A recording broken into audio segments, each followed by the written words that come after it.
வரலாற்றில் நடந்தது என்ன இன்று மே 3. இன்னைக்கு ரொம்ப இம்பார்ட்டன்டான நாள். டிஎம்கே கட்சியோட சின்னம் உதயசூரியன் திரும்ப பெற்ற நாள் இன்று மே 3.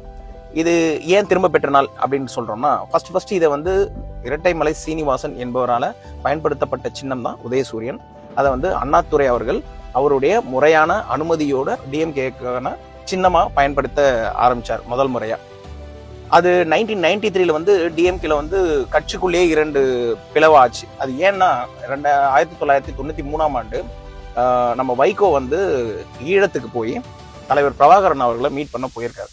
அப்போ கட்சி தலைமையிடம் எந்த இன்ஃபர்மேஷனும் கொடுக்காம அவர் தன்னிச்சையா செயல்பட்டு போனதுனால டிஎம்கே அவரை கட்சியிலேருந்து ரிமூவ் பண்ணிட்டாங்க. அப்புறம் அவர் என்ன பண்ணாருன்னா, தனியா போயிட்டு அவர் ஒரு 6 மாவட்ட செயலாளர்களோட சேர்ந்து சூரியன் சின்னம் எனக்கானது, அதை அவங்களுக்கு விட்டு கொடுக்க முடியாதுன்னு சொல்லிட்டு கோர்ட்ல ஒரு கேஸ் ஃபைல் பண்றாரு.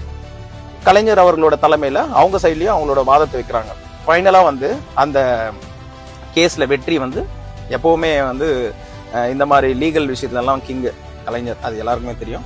கலைஞர் அதை வெற்றி பெற்று 1994 மே 3 இந்த சின்னத்தை திரும்ப பெறாரு. ஸோ டிஎம்கேவின் ஒரு அஸ்திவாரமான உதயசூரியன் சின்னம் திரும்ப பெற்ற நாள் தான் இன்று மே 3.